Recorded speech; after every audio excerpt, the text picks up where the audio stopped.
What's going on, football fans? It's me, J.R. Clark, back again with another Pound for Pound ATL. Joined as always by my main man, Toby D. And Jonathan is here. He's just trying to get he's got some technical difficulties going on. You're muted, Jonathan, if you want to unmute. Oh, there we go. I unmuted you. So, right now, you get to look at a blank space with Jonathan. But pretty sure we can hear him. Maybe. Hello. Hey, there you go. No, we still just so you know, we still can't see you. I don't know what's going on, but it's okay. Well, I'm It's fine. gonna try swapping something out. Okay, well, just do what you got to do and come back. All right, so I'm gonna remove him for a minute. Anyway, okay. So, wish we were coming back under like better circumstances. You know, with it being a new year and all that jazz. Is 2024 and new year, but same Falcons in a sense. Amen. Stuck at 7 wins so far. You get one more chance to try to get above 7 wins for the first time in Arthur Smith's head coaching tenure. But you got to do it on the road against the Saints, and wow, I don't think that that's going to be a task. And now, possibly, you might be going back to Ritter, depending on if Heineke's ankle is, good to go. Like, that was just a crap show up there in Chicago, Toby. Yeah, it was rough. But before we get too deep, Happy New Year to everybody that is on tonight. Now, some of you may still be, parlaying. You might not be going back to work just yet. Congratulations to you because you're getting more rest before you have to go back. You might be out the whole weekend, all the way through the week. But hey, shout out to y'all. Happy New Year. And yes, the Falcons definitely did not bring in the new year well. No, it was rough to say the least. We had a Christmas miracle the week before. Yep. And I guess we had New Year reality, this week. I'm not sure on what the deal was, but Fred's already in here. Let me get Fred. there he is. There he is. Let's see here. Big 10. He says Arthur Smith is not a head coach. He's inconsistent with players. Taylor has been absolutely terrible. Game doesn't get pulled, but when Ritter makes mistakes, he gets pulled and benched. Okay. It's really interesting, right? Because the inconsistency, he hit on a point there. That's been my biggest issue. I went on a pretty good rant on Twitter for those who follow me, talking about, I see a lot of, you wasted, 2 years have been wasted. Now 3 years have been wasted. I really look at it as 1 year has been wasted, and that's this season. And I say that because of, you had to fix the roster. Mm-hmm. And that took time with where we were at in the, with the salary cap, aged roster, that kind of stuff. You had to fix the roster. But during that roster fixing time, there has been a lack of consistency in the way the game has been played for the Atlanta Falcons. You either have a game where you're like, there's only one type of game that Arthur can seem to win, or not win, but just want to play. And that's staying within a, possession or two. Mm-hmm. And, trying to get it at the end kind of deal. Anytime a team has jumped out on the Atlanta Falcons with Arthur, it has been, it's not been good. I think about the Bengals last year. They jumped out on us big time, and we weren't in that game at all. And this year, there's been a not a time or two, but definitely the Bears this past week, jumped out to a 14-0 lead, and you never really felt like you had a chance to get back in it. Not really, like maybe maybe the D offered punt, but maybe.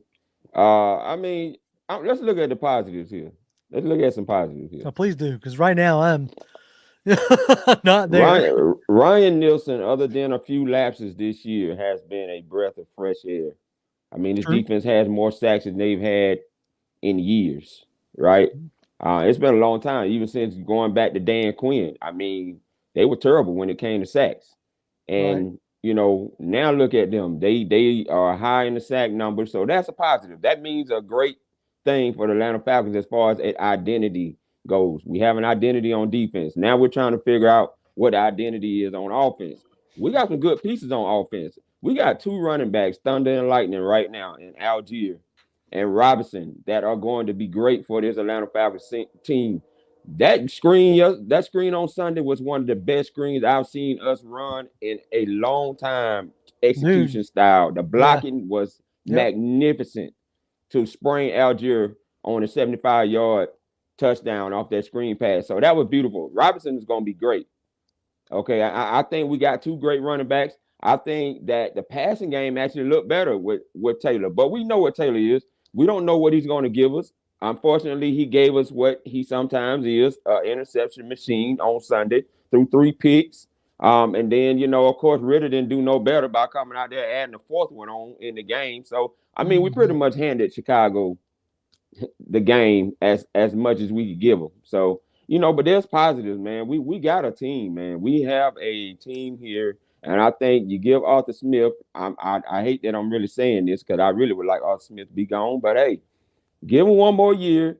Let's see what he's going to do. I think he has a defensive coordinator now. That's the right one for the Atlanta Falcons. Now let's give him a chance to keep building up the roster and see if we're going to finally pick us a quarterback in 2024 draft.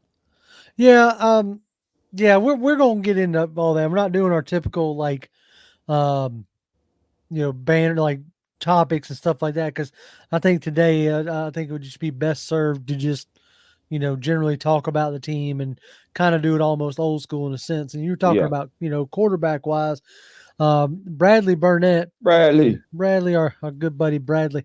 Let me get back to the daggum. Hey, we can see Jonathan this time. There he is. What's happening, Jonathan? How are you, buddy? What was going on? I was trying to do something a little different, like set it up a little bit different, and it did not like that for some reason. Did not do it. Did not do it. I got to give Bradley the air horn. So there you go. All right. So he says all the fields talk. I want us to move up for Drake or something. What would a Fields trade look like? So you talk about the quarterback deal. A Fields trade, I saw somebody put up like a league source says the Bears could probably get a 2nd or 3rd round for the Jonathan. Yeah, you got all mechanically. Has it fixed? Because I was getting some weird feedback on my end. Is it going to be one of those nights? It's going to be one of those. That's all right. nights. It wouldn't be no different than what the Falcons did on Sunday. There it is. Look, man, we try to be more professional. We'll plow through. That's what we always do. So I saw a report saying that a Fields trade would be somewhere in like the neighborhood of a 2nd or a 3rd, possibly. There's going to be like a package, like a Sam Darnold type package. And so Bradley says, like, what would that look like? I think what would look like skill set wise. I mean, you saw it on display, against our defense. We've had a rough time against mobile quarterbacks. Our worst games defensively, came from dealing with mobile quarterbacks. But I think, like I said earlier, I think Fields would offer you more like Ritter times, X talent wise. I don't know what the outcome would be because I'd have to see it with our play calling. But if you can imagine, our run heavy scheme, which is what Chicago's been running, our run heavy scheme with, the RPO game, could be well with him. But he says he'd rather trade up for Drake May or somebody. I don't think you have to mortgage something you were talking about before we went live, Toby. I don't think you have to mortgage your future this year. There's a lot of good choices. Yeah. In this draft, you saw a few of them yesterday for any of you who watched the college football playoff. I mean, JJ McCarthy looked like exactly what Arthur Smith wants out of a quarterback. The throwing on the run, using his athleticism, that kind of stuff. Threw 3 touchdowns. So then Michael Penix, holy crap. Like I could see him having a Anthony Richardson type rise, but where Anthony Richardson rose through the draft because of his athletic, like, freak of nature-ness. Yeah. If Michael Penix's knees and stuff check out and pass NFL medical checks, like, his throwing ability is probably, yeah. I mean, the only one who I think throws the ball better is possibly, possibly thinking, yep, it's coming from you there, John B. It's weird. It said it muted your mic. Well, no, I was muting to see if it was coming from you.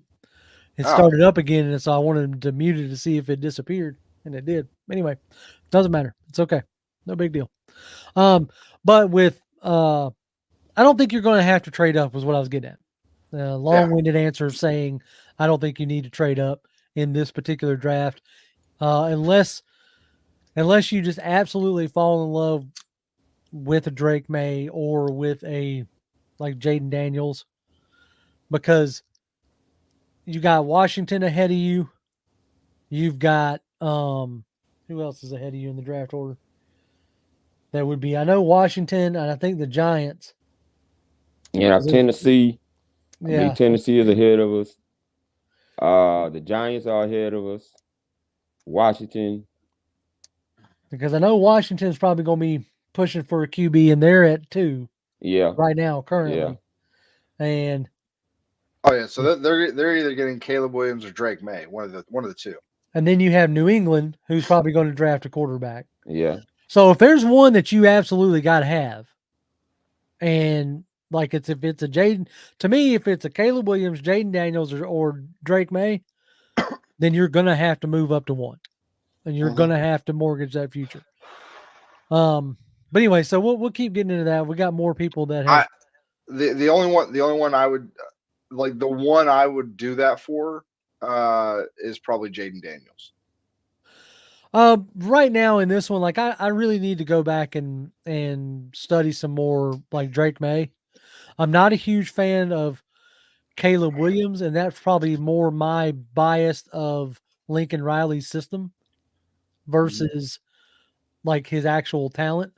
There's some other things that rub me the wrong way with Caleb Williams, but that's just probably like the fact that I'm old and I'm going to yell, "Get off my lawn," type situation. You know what I'm saying? Like, I don't know how much that actually affects like QB football play, and I'm fully willing to admit that. All right, but Willie Doc, we appreciate you guys. Willie. I'm out of sorts here. You are out of sorts. You're messing us all up, John. I am. I apologize. Yeah, man, we love you. There you go, Willie. Willie says, I was hoping the thumbnail would have been receivers bunched to the right, confused on what play was going to be called. Epitomizes the offense. Yeah, there's like, I really don't know where the discombobulation comes in the offense. It's easy to say, oh, it's Arthur Smith. And maybe it is at this point. Like you're never going to get a real true answer. You have the narrative that you want, whether that's Arthur Smith, whether that's he's an idiot or whatever. You as a fan has decided what your narrative is. Okay. But I'll tell you this, the guy was able to produce a good offense in Tennessee when he was the OC. And it's hard for me to believe that in that short a period of time, he's absolutely 100% forgotten how to construct an offense. So there's some other factors that we're not thinking about. I keep coming back to how young the offensive skill position guys are. How there's no like real veteran leadership there. Outside of Mac Hollins, And so I don't know how much of that has an effect. Couldn't tell you. I mean, Mac Hollins has basically been penciled out of existence in his Him and, offense. him and Cordell. Like you could say Yeah. Cordell's a vet, but like if any of y'all keep an eye on the Twix, Cordell was brought up over the weekend, and he even chimed in with, that he wasn't happy. Is that a sign that Arthur's losing the locker room? Because Cordell was his biggest supporter, right? Because he got his career revitalized. Yeah. So you look at it and go, oh well, maybe that's a sign of him losing the locker room, or it's a sign of the coaches going, okay, Cordell's a little older, and we're not trying to like run the offense through him like we had to earlier. Yeah. Now we're trying to run it through you see what I'm saying? Because even in that situation, you can see another side. It could be all of that. It could be he's not happy because maybe they've heard internally that and I'm not saying I haven't heard anything or seen anything to this nature, but that there's likely going to be a coaching change, and maybe he's not happy with that. You never know. There's all kinds of reasons why he could not be happy. All right, so now we're getting into Dirty Bird says the only thing that the Falcons make rise up is our blood pressure. That much is for sure. My blood pressure definitely goes through the roof, even though I have found probably the least stressful way to watch it, and that's just watching the red zone. At least then I don't have to necessarily watch as many of the play-to-play blunders. I go back and watch all that in the comfort of knowing whether we won or lost. Anyway, Fred, our good buddy Fred, Fred. he firmly believes Arthur Smith lost his job Sunday. There was a quote today by Daniel Flick, our good buddy, Mr. Flick, which we need to get him back on the show one day. I need to reach out to him. I want to pull this up, see if I can find it quickly. I don't know if y'all saw it or not. Okay. It says Arthur Smith was asked several questions about his future and was primarily vague, as you would figure. He said, but he gave one excerpt that caught my eye. Very confident and grateful. So I didn't read the full article because I didn't have time to, but I saw that and I thought that was interesting. I wonder if that can maybe lead you to believe that he's been given a vote of confidence. Who knows? That's that one. All right, last one. Willie Doc, man, we appreciate you as always. Doc. We are so far into this thing, and we ain't even gotten the ballers and followers yet. I told you it was kind of a weird show today with Jonathan jumping in and out, and just to kind of getting back to work myself, so just getting back into the swing of things. But anyway, he says his baller is D. Alford. Faller's Heineke. He says, I miss Matt Ryan. It's so funny how a couple of years of bad QB play, and I don't see nearly as many people bad-mouthing MR2, but nonetheless, I digress. Yep. I seem to remember saying, you don't know what you got until it's gone. Anyway. Exactly. Honorable mentions, Caden Ellis, side-eye glance, Bud Dupree. Bruh, wrap up, please. Man, he wasn't the only one though, man. Like 2 or 3 people had a chance on that play, and that was the straw that broke my back. And I was just like, whatever ends up happening in this game, we win, we lose. I'm just like, I was not looking forward to any more football for the rest of the day. Right. All right. So, which the crazy thing is, if we pull out that game, literally everything else that we wanted to happen in a perfect scenario for us to win the division, all this other stuff happened. Yep. And it's like, really? That's the thing. That's the part that has infuriated me with this coach. It's the inconsistency. Like I'm not even screaming at the play calls or whatever, because I have seen more than once dial up a good play, somebody's wide open and they don't even get, thrown to or what have you. All right. But anyway, so our ballers and followers, which has kind of turned into my ballers and followers. So I really need to let you two. So Jonathan, give me a baller. All right, Toby, give me a baller. Man, I'll come back. I'm Tyler Algier. Tyler Algier. I think Okay. that's one of I think that was one of the he showed that he can run that football faster than what we thought he could do. I mean, he blew the doors off when he got out there and nobody could catch him. That was a good run. Jonathan, you come up with anything? Like as soon as he said that, like that's the one thing that came out of that I came out of that game. Like when that happened, I was like, oh man, right. That was right. And I think, I am glad that we got Robinson because I think he's a guy that once we figure something out on offense, I think he's going to be a super duper asset. Mm-hmm. I really like Tyler Algier. Oh yeah, I like his running style. I like his toughness. I think they're going to be a good 1-2 punch for quite a while. So for me, what I dread is he somehow becomes the Michael Turner for us for somebody else. Oh yeah. Then maybe, who knows? Ooh, man, that'd be sad. Yeah. All right, so my baller, the Bears. Oh, man. Bears. Wow. I mean, I sat here and looked at it, and outside of like Tyler Algier, I was like, there's nothing like in all three phases of the game, we looked inept. Yeah. And that part just like it made it hard for me to, give anybody the baller award, right?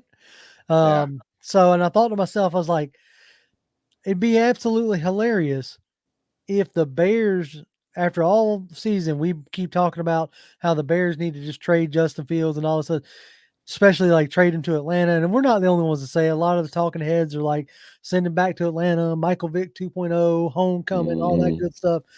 It'd be hilarious if his like dominant performance against the Falcons is what keeps him in Chicago. Yeah. And that would be just like some kind of poetic justice. All right. Give me a faller, Jonathan. I mean, can I only name one? I would prefer to you to stick to one. We do try to keep the show somewhat in a timely fashion. AJ Terrell got roasted all day long. He got roasted, and Okudah didn't even see no snaps. Nope. Like how the mighty have fallen. Toby, what's your faller? I'm giving it to the secondary. They basically got whipped yesterday. I mean, they got whipped front, side, and back. They just couldn't seem, and we've seen this happen a few times this year where the secondary was just all out of sorts, and they just couldn't figure out how to get it together. Yeah. So my faller is the whole secondary. So I wasn't worried about the defense after the first touchdown they give up because they've done that before. They give up that early touchdown or whatever, then they settle in. But then like they came back and like scored a touchdown on the very next one, and then next thing you know they've scored 3 touchdowns in the first half. It's like, what is going on? Yep. All right, so my faller, I don't know if it's going to shock anybody or not. Y'all might see a theme, but my faller is the Falcons. There's a whole team fall, from Koo missing points to D. Alford tripping on the turf monster to Heineke throwing picks out the wazoo to Bud Dupree not wrapping up.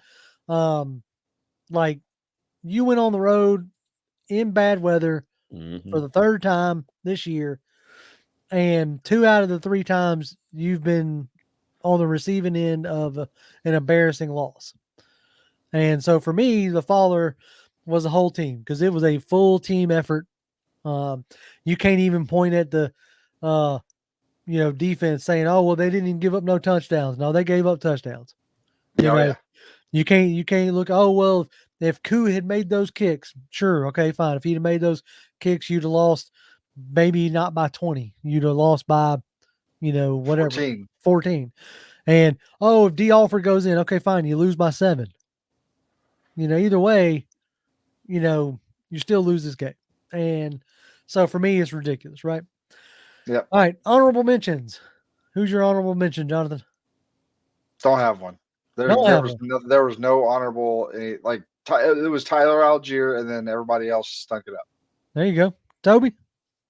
I'm throwing Chris Lindstrom in there, man.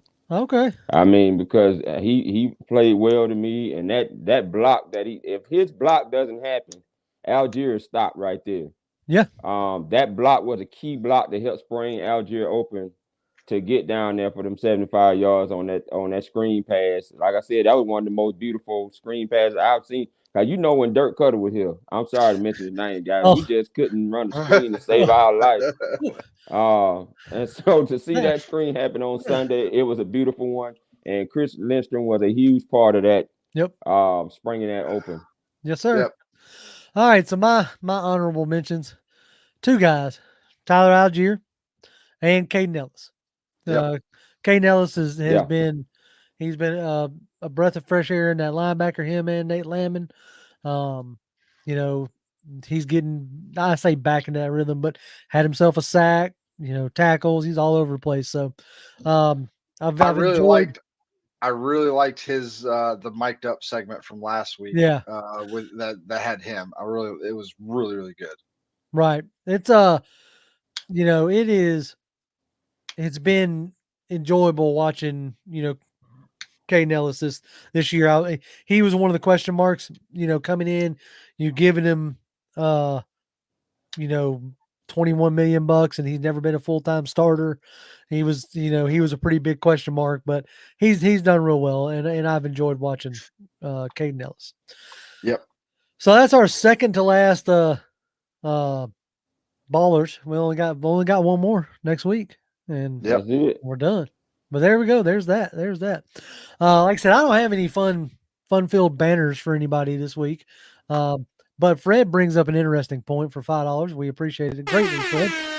Appreciate it, Mr. Butts. He says we win the division if we beat the Saints and the Bucks lose. That's crazy. It's bananas, man. There was let's see. Wow. I put it out there as a retweet, so let's see if I can find it. Okay. The range of outcomes in Week 18 for the Atlanta Falcons. The Atlanta Falcons, if they win and the Bucks lose, NFC South champions and hosting the Eagles. Wow. Who could fail harder in that such scenario? Because Philadelphia has they've looked rough. Then Philadelphia Bulldogs have choked it up quite late. Man. Sorry. Like I know Toby that's I don't fully root for a college team. No, I ain't man, trying to poke fun of the Bulldogs. It's okay, man. We two-time back-to-back champions. There it is. So we can afford to lose one of them out. Hey, at least next year. At least Roll Tide rolled home. Exactly. They did exactly what they should have did. Go home. Anyway, they weren't supposed to be in there anyway. But I knew when they won against Auburn, I knew what it was going to be. But anyway. Right. So the next scenario is a loss and the Jets beating the Patriots, which is possible. Both of those scenarios are very possible. Wait, what? We lose. If we lose on Sunday and the Jets beat the Patriots. Okay. Okay. How does that help us? It doesn't. No. This is the range of outcomes. Oh. So the best range is we beat the Saints and the Bucks lose and we go to the NFC South as the champions, right? The other side of that scale is a loss and the Jets beat the Patriots and would be picking 8th in the draft for the third year in a row. Well, that's a win. No, it's not. Like literally, and it has nothing to do with the 8th pick in the draft. There was who was it? John Fricky tweeted out something earlier today. He's like, if you call yourself an Atlanta Falcons fan, but you're rooting for the Falcons to lose to the Saints, you're not a Falcons fan. Turn your card in. And I don't care if we lost to the New Orleans Saints and that guaranteed us the first round, the number one overall pick in this year's draft. I would still be like, I don't care. I want to beat the Saints. Oh yeah, for sure. If we only ever have 2 wins the entire season, I want those 2 wins to be the Saints. And if they are, that is a successful season. Thank you very much. Oh yeah. I always want to beat the Saints. No, Will we Nathan do it? Floyd I don't know agrees if as I got well. a lot of. I don't know if I got a lot of faith in will we do it. I don't know. No. I We, look. I got no faith going into this week whatsoever. None. There is nothing about the way this is setting up that has me have any form of confidence. None. Now there's some major irony coming on. Like, especially if Ritter has to start because of Heineke's ankle. Like, he starts on the road again against the Saints. They already said Ritter's going to start. Did they? I hadn't Yeah. seen that. Yep. Where did they say that at? You find me a tweet that says that. Because I'll be shocked. I mean, hey, look, I can miss it. I could have fully missed it, but I hadn't seen anything that I saw where I saw that Heineke's going to do everything he can to give it a go, but they were going to prepare Ritter to start, like, in case. But I haven't seen any kind of official designation. I mean, at this point, y'all, I'm just gonna be honest. I don't care who starts. We only got a piece of a quarterback anyway, and that's with Taylor Heineke and Desmond Ritter together. Yeah. Like, at this point, so at this point, like, start Woodside. That's what I'm thinking. Like, start Woodside. You know what I'm saying? So I was incorrect. I thought I read somewhere that he did, but Rappaport says no. Well, this was January 1st, so this was yesterday. But he said that Taylor Heineke, dealing with a left ankle injury, will do everything he can to play. They hope to know by Friday, and we'll get Desmond Ritter ready just in case. Yeah, that's what I saw. I didn't see any kind of like official, he's going to start kind of thing. Let's see. I'm going to spend a good bit of time in the chat for the rest of the show. So if y'all got, questions or comments, I think a good vent session will go a long way for us. Let's see. There was one I saw earlier. Somebody's talking about Russell Wilson. No, I'm good. Y'all, I don't want Russell Wilson anywhere near here. Uh-oh. Jonathan, you got a wire cross somewhere. You started talking and everything went crazy. I don't know. Blizz says Falcons don't need a QB that cries to his mama after a loss. I think they were talking about Russell Wilson. Nope. Yeah, I'm good on that. Huckle, our good friend Huckle, says not interested in bringing in a vet or a rookie with Smith as the head coach. Well, you're going to do something if you keep him. Yeah, you're going to have to bring him a QB. You're going to have to get one. Supposedly, huh? Can you hear me? Can you hear me okay? Yeah, I can hear you right now. We'll see. Keep it rocking. Supposedly you don't want him out of the draft. Why do you think? Okay. I guess they're talking about Fields. The whole supposedly, I don't know where that came out that they didn't want him. Somebody will have to show me a report saying, because the way I looked at that first year is they thought they were going to get 2 to 3 years with Matt Ryan. And they were going to attempt to build a team with Matt Ryan at the helm and then hopefully drop in a QB later on, right?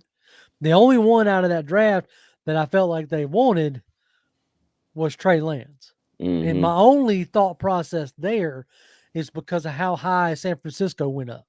Mm-hmm. So, because Willie says that here. He says 2 points, 1, Trey Lance. Remember, San Francisco jumped us to get him, and he would be cheap. 2, just let Penix fall to you. Don't trade assets in the draft. Ask Jeff Schultz. Okay, well, if you can, and I'm not trying to be a smart ass, Huckle. I'm really not. I'm not even trying to like poke you or anything like that. But if you can find an article, then I'll definitely change my tune. Because if there's one out there, that means I missed it, and which is totally possible. I will fully acknowledge that I don't read every single solitary thing that hits the internet about the Falcons, especially not when it's behind a paywall. So yeah, that's just my opinion. Bradley's got an interesting thing. It says trade Pitts, get maybe a second and a third. I don't know if you get that for him. Pick a top QB in the draft using those picks, and the Ridley picks move up. Pick up a vet tight end that fits the system better. Pitt's talented is wasted in the run first offense. What do you think about trading Pitts? I was going there. I think Talk to that me then. is a beautiful blessing for the Falcons to do that while the man is still young. Because Right? this offense has shown that they really don't have to have Kyle Pitts, in my opinion. I mean, Michael Pruitt has benefited more than Kyle Pitts has.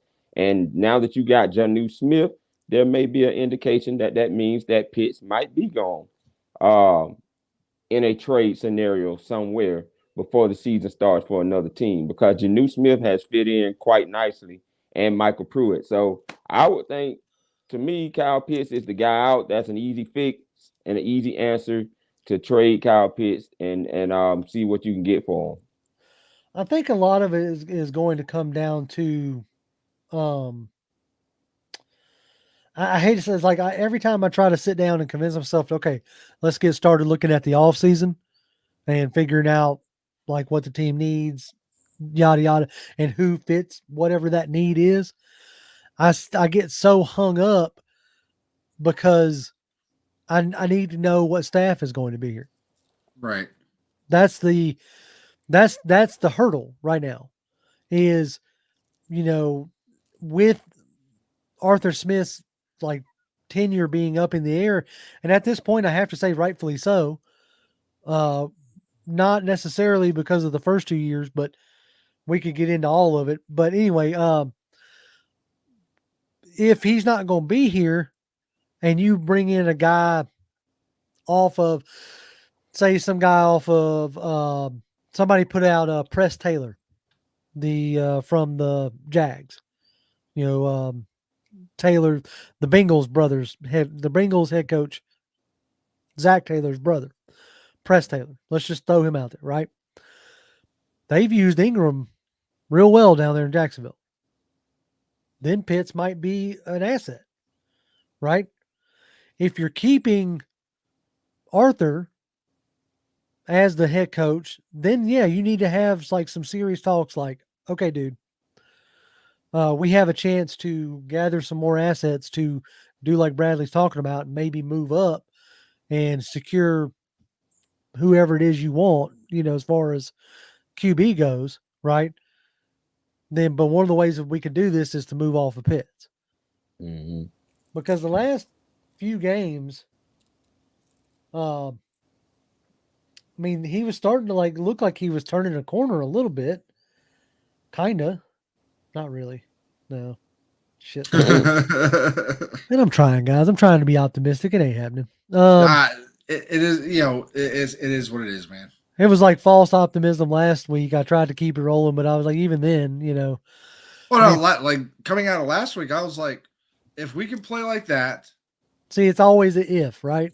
If Exactly. we can, and that's the part that I'm tired of. It's like the whole, if we can keep it going, if we can. I'm tired of the ifs in that sense. Like Fred's echoing the point that I made for $2. We appreciate it. He says the new head coach is going to want Pitts, possibly. Maybe.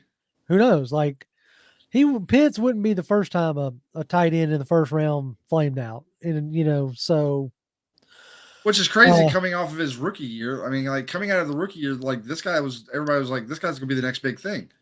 When he's catching passes from Matt Ryan, dude go with no other weapons really around him at all.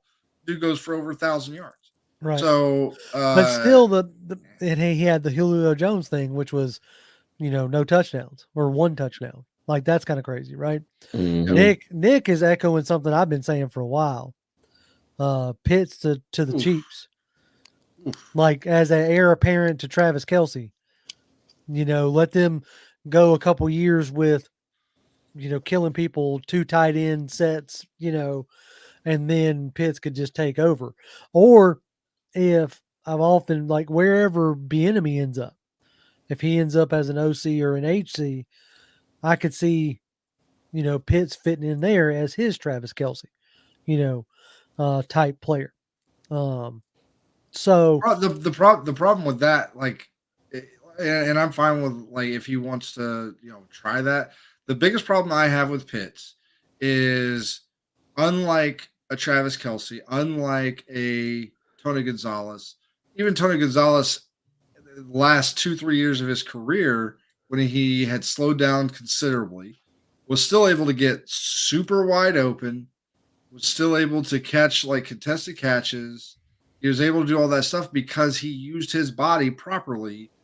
And that's the one thing I think Pitts just doesn't do as well as some of the other tight ends that I see out there, because he doesn't have the big frame, right?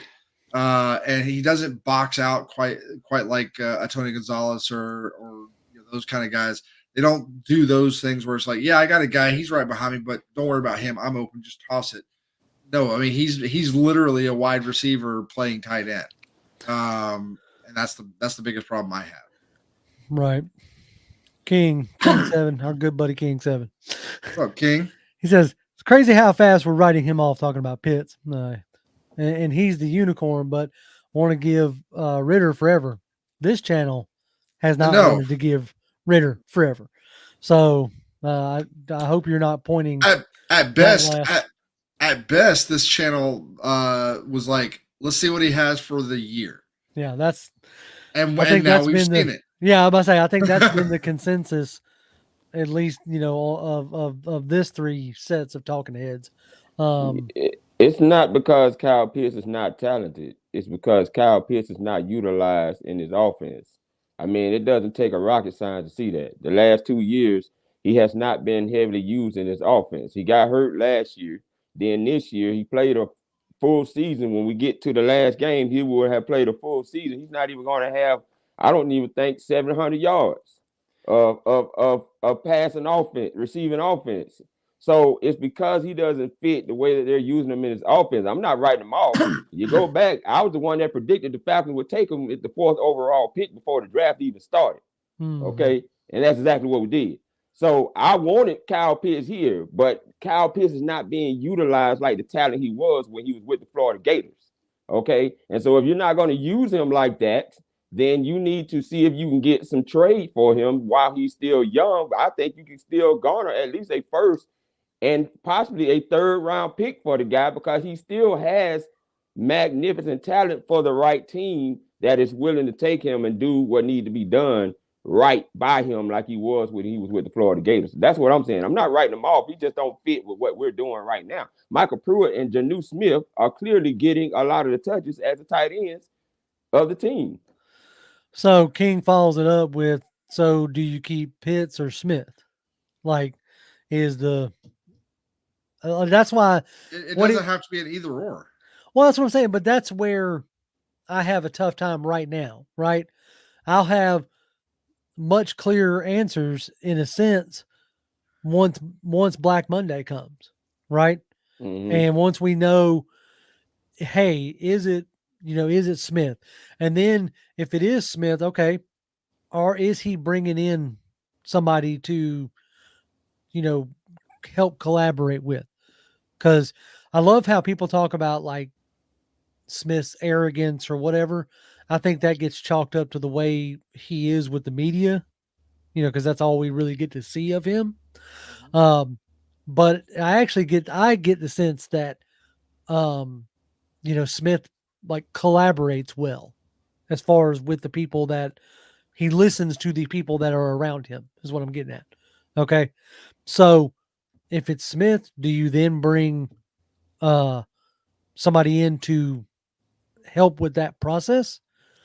Because if not, then if you're just going to run it back with exactly, with exactly what you have, Ragone and Yates and Schaub and all those guys, then no, we can trade Pitts and get some value from them.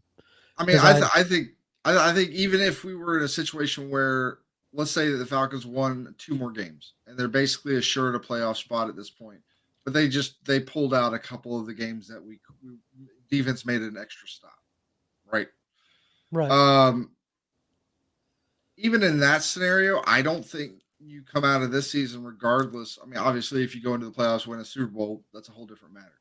But I don't think even in that scenario, I don't think anybody's thinking we're going to go and even make it to, let alone win the Super Bowl. Okay, but short of that, I don't think there's even if we make it to the playoffs, I don't think you look at this offense and be like, okay, we're good. Let's stand pat. I don't think you can do that. And I don't think they would. We'll see whether or not, how delusional we think that they actually end up being. But even then, I think you have to make some kind of change at the offensive side of the ball, because even when it works, it doesn't work well enough. Right. No, I agree completely, 100%. This is let's see. We got a couple things we got to hit. Okay, this is interesting to me. $2 from Fred. Pitts hasn't had a real QB, including Ritter. Is Fred seeing some light here? I just had to get that real quick. And then, well, he has had a real QB. Yeah, Matt Ryan his first year. Mike Dub, Mike, Mike up, Dub, man? What up, man? Mike Dub. Wow. He says, I don't know if y'all remember this from a few years back. He says, I'm selling Arthur Smith milk cartons. Come on, come on.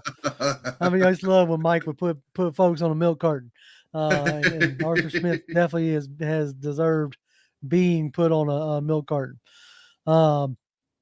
Nathan Floyd says, trade Arthur to the Chargers. I'm down. If they want him, give me a draft pick. Now, I actually think that's where Jim Harbaugh ends up.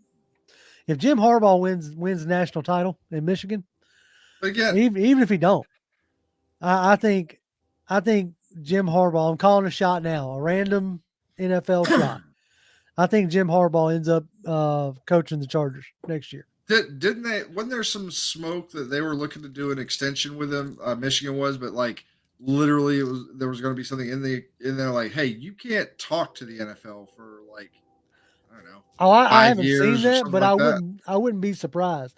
And the reason why I say that is because there was a smoke that came out that he hired Tom Brady's agent, and who obviously has much ties to the NFL. Now, whether that's him trying to do the Jim Harbaugh thing of eke more money out, couldn't tell you. But the crazy thing there is, why go back to the NFL if you win, and I think they probably win against Washington. I don't know. Okay. Anyway, but that Michigan defense looks stout. So let's say you win the national title as the head coach of the Michigan Wolverines. That's like Nick Saban going back to the NFL. People are like, every now and then you get somebody saying, "What about Nick Saban? Is he going to go back to?" Why would he ever go? You win a national title as a Michigan Wolverine head coach. Why would you ever go anywhere else? Ego, as is with all of them. It's like everybody's like, yeah, but then you get treated like a god if you stay in Michigan. I'm not saying that's no joke. Yeah, no. But like Saban, that's the reason why Saban's not going anywhere till he decides to retire or he dies. Because like he's literally a king on a throne in Alabama. As long as he keeps like showing up to the playoffs or getting to the national title game or winning one like every so often or just being relevant, like he's not going anywhere. And Harbaugh's on the cuss, like Kirby Smart. Why go anywhere but Georgia right now? I saw like somebody was like, I saw some like rumors, not even rumors, like Kirby Smart to the Falcons. I was like, why in God's name would he do that? Yeah, no. No. He right now he can do no wrong in Athens. There is no reason to go anywhere. I mean, at Michigan, at Michigan, Georgia, Alabama, there is a very real likelihood that if you continue coaching in those locations, you're probably going to, within the next 15 years, each of those teams or programs will probably win at least one, if not more, titles in that time frame. And in a sense, it's about to get easier to at least get in the conversation. Yep. Because the format that they're going to next year, Like Georgia would have been in, Alabama would have been in even without the tomfoolery, and so would have, Florida State. You know what I'm saying? So, but anyway, we're not the college football show. I don't know. Toby might be. Toby, you the college football show? Yeah, man, because I would love for Jim Harbaugh to come to the Atlanta Falcons. I mean, he's already had success in the NFL, and he's taking quarterbacks you probably couldn't use anywhere else, i.e., Colin Kaepernick, who had more success under him than anybody. So this is a guy that at least he's a QB whisperer, and he loves to do his ritual where he likes to pat you on the shoulder pads as a quarterback and hype you up before you go out there and throw about 4 or 5 touchdowns and run for 200 yards. Hey, like, let's do it. Jim Harbaugh is a basket case. That dude, when he gets into the NFL, he's going to run into any sort of adversity in the NFL, because if he's an Atlanta Falcons head coach, he sure as hell is going to run into adversity. And when he does, that dude's going to pull what was the linebacker? I can't remember, but he was a head coach of the 49ers. He you're talking about Mike Singletary. Mike Singletary. He can pull a Mike Singletary, but he gonna do it on the field. Just gonna drop trowel right there because that man, his head exploded from too much adversity. I don't know. I will say this with Harbaugh, he took a program at Stanford and put them at national relevance for a good chunk of time. He had the 49ers, in a Super Bowl, knocking on the door with Kaepernick, and it's taken a little while, but he's gotten Michigan back to now. I will say this, wherever he goes, especially if it's in the National Football League, his press conferences would be almost impossible to listen to. He reminds me of Christopher Walken when he talks. Many of y'all know that guy. So there, some of the things he says is insanity, but he's proven. I have to say this: if you're not wanting to go with an unproven guy, that's the question I've been asking everybody who wants somebody else. I got no problem with you wanting somebody else, but I want to know why you're when your reasoning of wanting, because MJ says right here, Todd Monken, head coach, proven at UGA and now with the Ravens, and is a veteran in the game. He's proven as an OC. Okay. I think he had a stint as interim HC with the Bucks, didn't he? When Cutter got let go? I want to say he did, yeah. So, with any of these guys who haven't been head coaches, here's another one that I knew his name was going to come up. Yep. Bobby Slowick, Ben Johnson, Mike McDaniels. Was Ben Slowick? Is this the first year as OC? Yes. This is the first year at OC because he was in the Shanahan organization. And he has CJ Stroud. Right. So, as I'm saying, what gives, and this is not me trying to be sarcastic or even condescending. I'm legitimately asking you a question. What gives you the confidence that this guy is going to be the guy, right? And I say that because, Nick, is Ben Johnson uses his weapons. Okay, let me remind you, again, not trying to be a jerk, not trying to be a smart aleck. 2,000 yards for Derrick Henry, 1,300 yards for A.J. Brown, almost 1,000 yards for Corey Davis, who's no longer in the league. And then Jonnu Smith and Anthony Ferkser combined for almost 1,000 yards. Arthur Smith didn't get the job just because his daddy was a FedEx guy. I know everybody loves to tout that. I know they do. Yeah. Because it's an easy thing to point out. Yep. Arthur Smith literally worked his way up through the organization. Through multiple organizations. No, he's basically just been with Tennessee, if I'm not really mistaken. I thought he was somewhere else. He might have been somewhere else very shortly, but he spent the majority of his career working his way up the Tennessee organization. When he finally got his chance as the OC, he resurrected the career of Ryan Tannehill. Mm-hmm. He cemented Derrick Henry as one of the best backs in the league. He got A.J. Brown paid, traded and then paid. Yeah. And so I get what you're saying. I really do. It's the idea that whoever you think the next hot name is, ask yourself, why? Why do you think this guy is going to be successful? That's all I'm asking you to do. Because I'll give it to you, Nick. He's 21 and 29 as a head coach. Some guys don't make the transition very well from coordinator to coach. It's been proven time and time again. Okay. Some guys are just better as a coordinator. You could point at currently Dan Quinn in Dallas. Mm-hmm. All he has is the responsibility of figuring out how to stop an offense. Right? He doesn't have to talent evaluate, not really. He doesn't have to like manage an entire team. All he has to do is focus on the defense. So my question is, when you get Bobby Slowick, Ben Johnson, Mike McDonald, insert name here, Todd Monken, I don't care. Ryan Nielsen, right? First year as a DC here. Yep. Right? We are enjoying for the most part, the way the defense has looked on a yearly basis. Right? Yeah. So absolutely. What makes him the guy?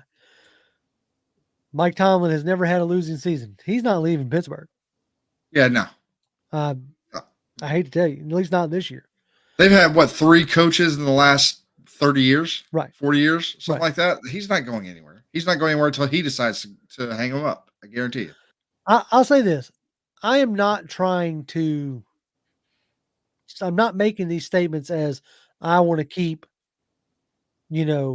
Arthur Smith, because Arthur Smith this year has infuriated me. Yeah. And this was a guy that I wanted. I won't make no bones about it. I did a whole first video years ago when we fired Dan Quinn. My first video in the We Need a New Coach series was Arthur Smith. And I went on to do a bunch more after that, but he was my first video because he was the one I wanted. And it pains me to know that he's the one that wanted that has failed right now, as of right now. I don't necessarily look at the first 2 years because of roster construction, what you were trying to get out from under.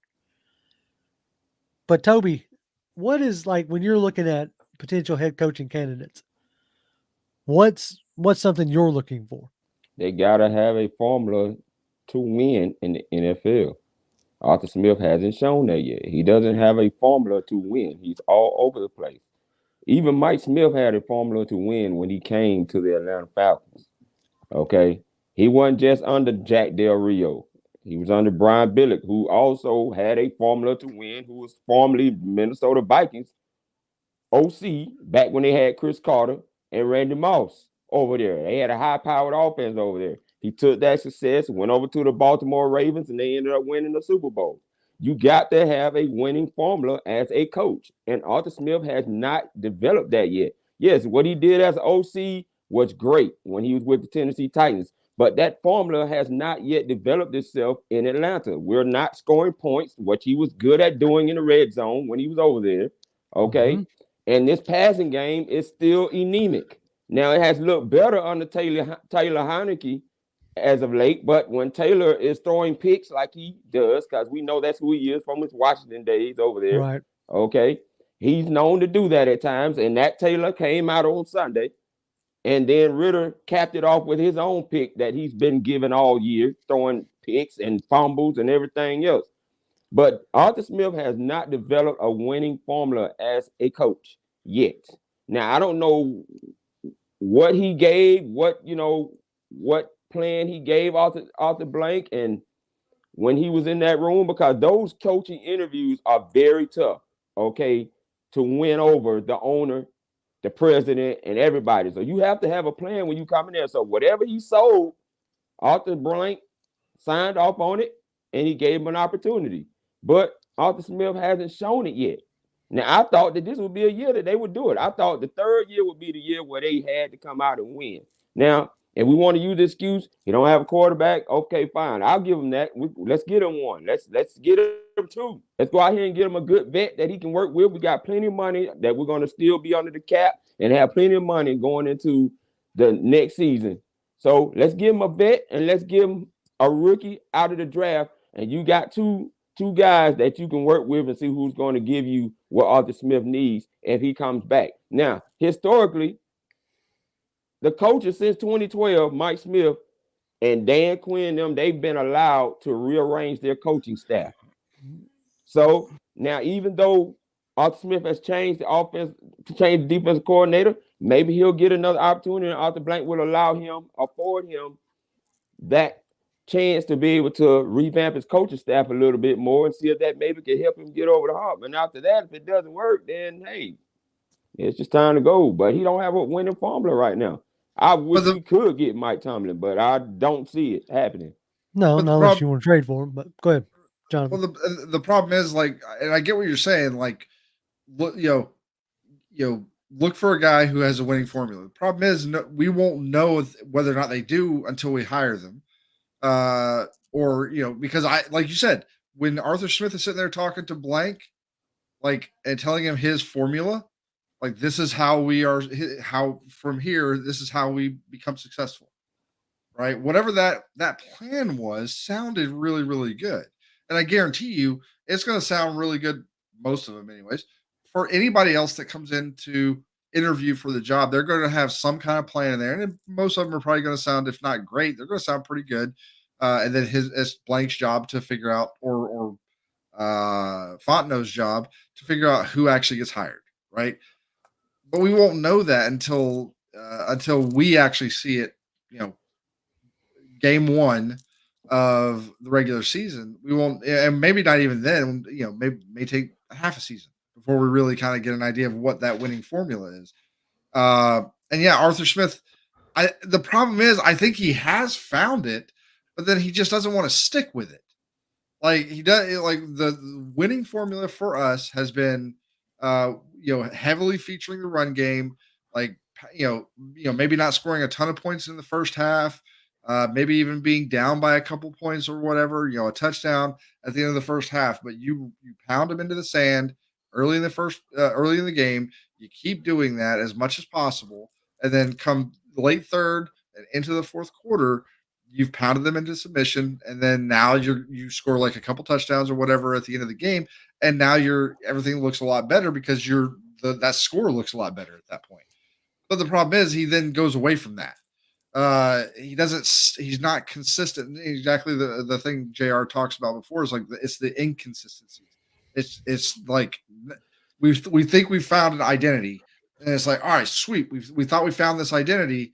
And then the very next week we go directly in the opposite direction with it. And I think that's the reason why everybody sits there and says, like, oh, he thinks he's so much smarter than everybody else. Oh, they're going to think we're going to do this. We're going to go do that just because of this. And maybe that's part of it, but man, stick with what works until it doesn't work, instead of like going off and doing something else and then coming back to the thing that worked. And it's like, okay, so you left, came back, now it works. Okay. And it's working again. Why did you go away from it? Stick with it until somebody shows they can stop it. Mm-hmm. Well, I mean, there's when we talk about trying to identify what qualities that you should be looking for in a head coach, a lot of what, both of you are saying is a very true statement. I think I would say that Arthur had a formula, in Tennessee. Oh, we can go back and forth on whether who made who as far as like Derrick Henry or what have you. Maybe he just fed the beast, so to speak, So, but I think there's also times where it's like, okay, I finally get to, spread my wings, so to speak, make the full decisions. Cause even like you go back to the Dan Quinn days when Sark got here, Toby, you remember I was pretty excited about having Sark here. Mm-hmm. I was excited for what he did at USC and Washington and all that jazz. But then he was handed, Shanahan's playbook and said, "Here, run this." And now I was chuckling last night when I was watching the Texas game. I even tweeted out, I said, "Sark, if you call one more screen pass," because I was like, you got to dial up something other than a screen, right? Yeah. But there's a lot to be said about, you got better hands saying, we don't have a culture, we're just a blah team. We have no sound bites of any post game, pre game speeches that'll get you fired up. And then Huckle follows it up with, "How about being a leader of men?" Okay, I actually think Dan Quinn, or not Dan Quinn, sorry, I think Arthur Smith, for the most part, like does a pretty good job of being a leader, as good as I've seen any other coach, really. But we don't get to see what's going on. We have to make assumptions off of press conferences, things you see on the sidelines, and stuff that we hear beat reporters saying. Like, I had a conversation with a beat reporter that he says, like, in his estimation, I'm not going to tell you who it is because I don't want to. I told him that I'd keep it to myself, so to speak. But he says that, he feels like Arthur's going to be back, and he thinks that there will be a shakeup on the offensive staff. But he agrees with a lot of the critique people have about routes being sloppy and timing is inconsistent. He says, but if you look at conceptually at what Smith does in terms of the under center stuff, the run game design, play action usage, it's right in line with Shanahan and McVay. Like, those guys have built their systems off of the same concepts. Like, he was in the room with Matt LaFleur and influenced by those guys, and so it's. I think somebody said earlier, it's still a very young offense. It's a young offense without a play caller. And what I mean by a play caller or signal caller, without a QB. So the question that you have to ask yourself is, the fans as a whole are out on Smith. Yeah. They don't want to give him the opportunity to fix it. I'm not saying that I am in or out. I'm just saying I am frustrated by inconsistencies. Okay. Yeah. Where do you lay the blame of the inconsistencies? You can lay the sloppy route running and all that jazz. Like, fine. If it's not Arthur Smith, then we need to have a talk with position coaches. Yep. You know what I'm saying? We need to have a talk with Ragone and Schaub and Yates and all those guys. Like, why aren't we snapping off routes and, stuff of that nature, right? Yep. And so, like, after next week, it'll be interesting to see what transpires. If Arthur Smith stays, I think there will be a shakeup, whether it's Ragone or what have you. Somebody said, try to get some coaches off a winning organization, not the Bears. I thought that was pretty good. Not the Bears. Yeah, because go ahead. No, you go ahead. I was going to say, like Toby has brought up plenty of times. If you look at, I don't have the actual book, I have the digital copy, but there's a guy named, let me go, Bobby Peters. Okay. This is the 2018 Tennessee Titans passing concepts. Okay. You read this book and then look at what we're doing. There's not a ton there that match up. But if you take the same book from the Mitch Trubisky era Chicago Bears, and there's a fair amount in there that match up with what we're trying to do. And Toby's brought that to light plenty of times. Yeah. So hopefully, if he's still here, he gets a different voice to listen to. That would be my thing. So what I'd like to see is next year I want our quarter, like, what I'm just curious why not every single team out there doesn't have their quarterback wearing the little thingy on their arm says, here's like that tells them what all the plays are. I don't know, for all the folks who were talking about Todd Monken, he didn't want Lamar doing that to begin with. So, which is weird. I don't understand that. Even if it's like, well, I want him to learn the playbook. So, okay, that's fine. But until he learns that playbook, he's still got to be out there and play. He's still got to be able to make the calls. He's still got to be able to do all the things he's got to do. And he's going to make the mistakes that you expect when a person is learning an offense. Just put it on there, and that way he doesn't have to worry about learning the offense. Or yes, he starts to learn the offense, but he doesn't have to memorize necessarily like every single thing. Like, and you can get that stuff in quicker by just saying like, I don't know, play 75 or whatever the hell it is on there. However, he goes and finds it and says, okay, here's what we're doing. I mean, then go. I don't know. Fred is giving us another $5, which we appreciate that. Thank you, Mr. Butts, again. He said he'd bring him back if he would use his weapons downfield and stop trying to keep the games close. Understood. I don't think he's trying to keep games close. I will say this, as far as like I've heard the whole not feature weapons, I do find that comical because Kyle Pitts broke the franchise tight end record, almost broke the league tight end record. Yeah. For a rookie tight end. Drake London has passed Julio Jones for the franchise record of most receptions in the first 2 years of the career. And I think Bijan Robinson is he's passed the all-purpose yards by a rookie. And he's 60 yards away from passing the rushing record for a rookie. Well, yeah. So passing his teammate. Yeah, passing out. So it's, I do find that kind of interesting. Nick says he's 52 yards away from 1,000 yards. So I think that's interesting that people are like, oh, he can't feature, he doesn't feature his guys. And I think we think about that because you have a ball sail right over the fingertips of Van Jefferson, when you have Kyle Pitts and Drake London, but I don't know. It's interesting. I'll say this: the throw. I was very disappointed in the throw to Pitts in the end zone that I thought was close enough that he should have dove for it. That was my own personal opinion, and it just looked like he gave up.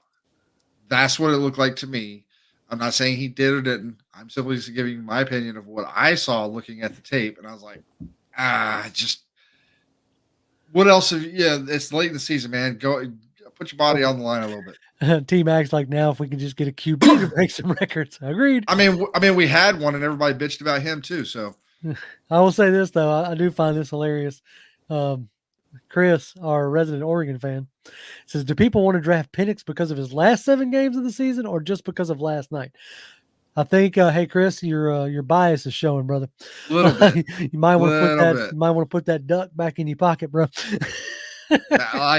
He was making throws that I swear it was almost like he had like a missile guidance system on it, like putting balls in the exact spot. As far as just plain throwing, if all we're going to judge a quarterback off of is just throwing, then Penix is up there with, so Penix, if he goes on and wins the national title and has a good game against that defense, against Michigan that shut down Alabama, then the only thing that's going to stop him from going high is if his medical's on his knees and stuff that ended his season in Indiana.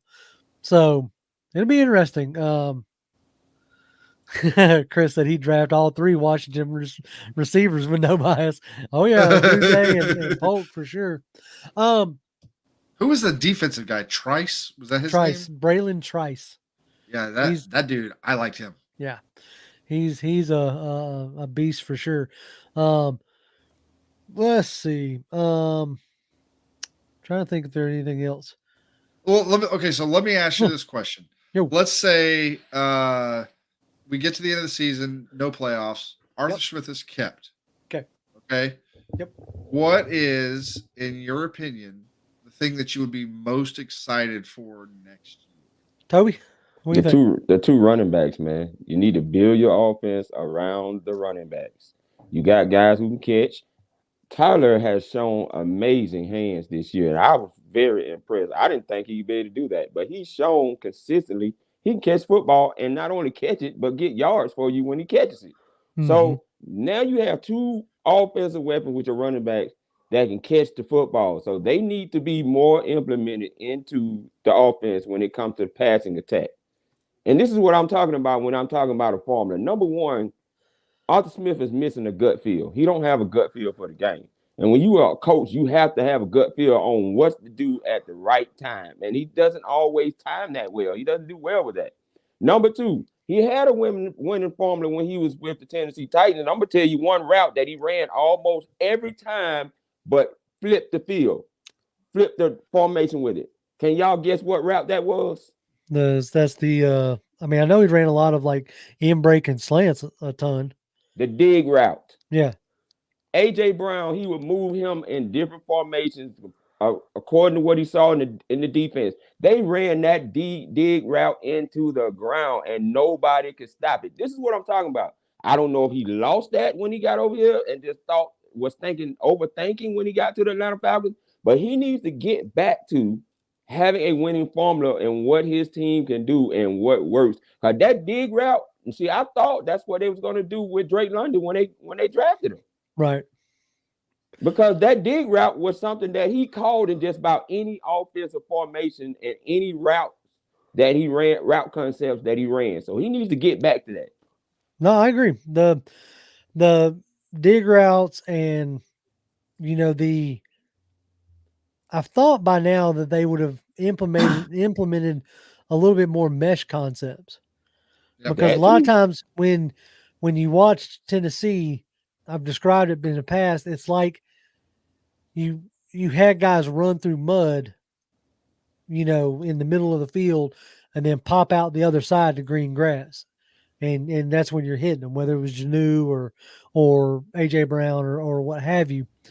So it's like those type of rub routes and stuff. And I don't know, like you say, it's interesting to see that stuff not show up as much. So rub routes are going to be good if you're generally are good. They're man beaters, right? Yeah. Mesh concept, man beater. The problem is that we have quarterbacks that are not as adept at dissecting zone defenses. And maybe that's it. And so if they're just throwing zone defense at you a lot of the game, every now and then doing some man coverage if they're going to blitz or something like that. But if they're throwing a lot of zone, then it's really hard to go and try to do those rub routes. It's hard to do the mesh routes concepts in a zone against the zone defense. Like that's just going to be a problem. You're not going to have that muddied middle that somebody pops out on the other side. A lot of what we've seen, that we're talking about today is like, oh, it's QB play holding back. It's QB play holding them back, right? So I'm not saying that it's not, but something I looked at last night because I was apparently on New Year's Day all up in my feels on my Twitter rampages. But the Browns are currently 11-5, and they've had 3 different quarterbacks, from Deshaun Watson to DTR to Smoking Joe Flacco, who has somehow resurrected the corpse of himself to be a great quarterback again. The Colts are 9-7 with mainly Gardner Minshew as their QB. The Bengals are 8-8, and they lost Joe Burrow and have had Jake Browning and I don't know who else. I can't remember who else they had. I can't think of who the other guy would be. But there was another guy before they trotted out Jake Browning. The Steelers are 9-7 with 4 different quarterbacks: Trubisky, Mason Rudolph, Kenny Pickett, and Rudolph.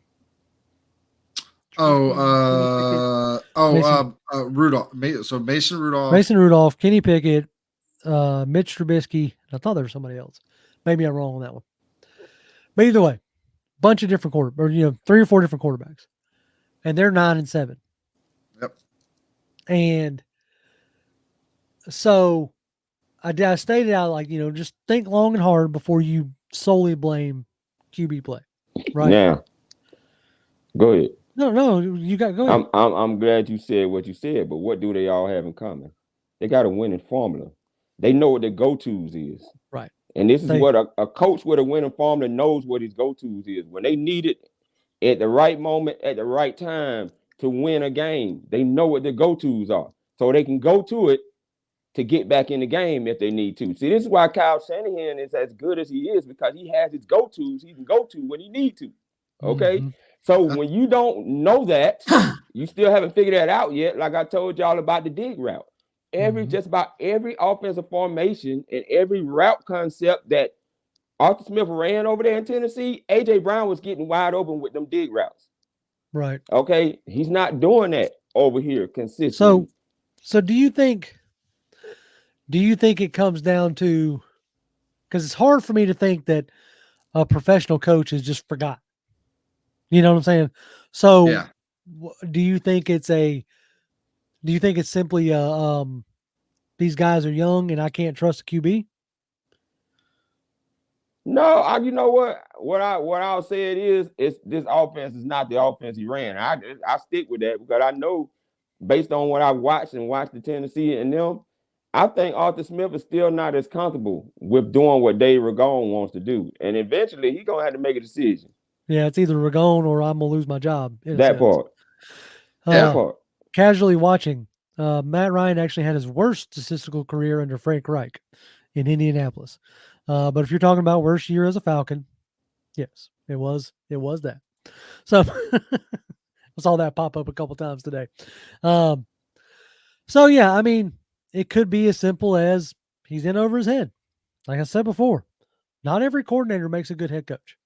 This is true. Like there's no denying that. We see it time and time again. And that same thing could happen. We don't know. I mean, but for all we know, Ben Johnson could be the next Arthur Smith. That's what I'm saying. It could be him. Right. We just don't know. Like you don't know until you get him in here, until they're given the job, until they're given the keys. They could have the perfect plan on paper. What was Mike Tyson's famous line? Everybody's got a plan until they get punched in the mouth. Mm-hmm. A version of that is everybody has a plan until the arrows and or the bullets start flying. Yep. So it could very well be snowball effect. It could be a product of something I laid out in a post on Twitter. As you can sometimes watch my brain war with itself on. But you could easily look at it as, hey, the first year he was here, yes, he was coming into a tough situation, but as soon as you walk through the door, one of your franchise pillars, the guy who's behind your head, Toby, basically told you he wanted out. Yeah. And I'm sure you didn't sign up fully, like with the full intentions of having to then turn around and trade Julio Jones. And then you go from that, like you think to yourself, all right, I'm in position. I got Matt Ryan, Julio Jones, Calvin Ridley, and I'm going to add, a freak of nature, Calvin Pitts to the mix. By the time you get 4 or 5 games in, you got Kyle Pitts. Yep. And a lot of those keys. And Ridley's, like lost his mind. That's what I'm saying. Like Ridley checked out, because of, mental concerns or whatever. He checked out. Whether that was him figuring out how to get out of here or whatever, doesn't matter. Not getting into that. But like by mid-season, your first season, you're in a completely different situation than you thought. And then you still to this day can't convince me that the Deshaun Watson stuff wasn't spearheaded by Blank and McKay. I'm pretty sure we know that's the case, right? Well, we don't. It has not been 100% confirmed by anybody. I've seen it from enough different sources, right? And enough different people that that we know that from what we understand, Watson reached out to Blank. Blank initiated everything, Yeah. and now a lot of people are thinking that's why he's probably getting a little bit longer of a leash than what people might want because Blank got in there and interfered.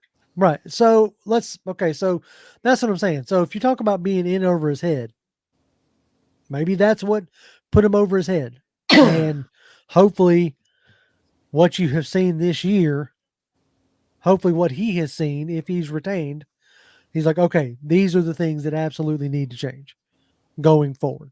Right. T-Mac, we only get a second round pick if they sign him to an extension. Yep. If they don't, I think it's a third. So, but anyway, we've been rambling on for damn near an hour and a half. Yeah. Which is kind of crazy for us. But I can't imagine anybody wants to listen to us for an hour and a half. I know, right? We've 80 some odd folks in here listening to us. But God is good. Look at that. That's it. That's it. You know, hey, we love everybody, even if you don't agree with us. Yeah, man. But next week, hopefully, like I'm gonna put y'all on the spot. But let's just say we lose. We're just gonna put that out there. We lose Sunday, right? Bucks win, we lose, 8th overall pick, worst case scenario. Jonathan, are you bringing back Arthur Smith? If you're Arthur Blank, are you bringing back Arthur Smith for year 4? If I'm Arthur Blank, knowing what I did to potentially short circuit it, probably yes. I'm bringing him back, letting him try to see if he can get the offense together. I want to hear like a for sure like, what is your plan to right this ship? And I'm hoping that I like the answer. But yeah, I probably would bring him back. Toby. Same yeah, scenario. I think it's not going to matter. I would bring him back simply because whoever the coach would be is going to end up having to get them a quarterback. So I would just bring Arthur Smith back. I think now he's finally at least gotten it down packed on who the defensive coordinator is going to be. You know, now because they've improved tremendously since Ryan Nielsen has gotten here. And other than a few game blunders that they had and mental breakdowns they've had in a few games, they've been consistent most of the season. So I think you've gotten that down. Now you just got to figure out your offensive plan moving forward. And Dave Ragone, in my opinion, should not be part of that plan into the season. Fred, my good buddy Fred. One more time, Mr. Butts. One more time. He says, we're winning the division Sunday. I love Fred's optimism. I want it. I don't care. I don't care about. We can figure the draft out later. Yeah, I want to beat the Saints. I'll tell you all day long. Draft pick is a crap, and I'll take a win over a loss any day. Yeah. One thing real quick. I asked you guys what were you most excited for? Say coming up next season. The thing that I'm most excited for is I want to see. Okay, this was the first like you just talked about Ryan Nielsen, first year as DC. First year calling the plays, first year like trying to put together a defense for realsies, and he had some pretty good success.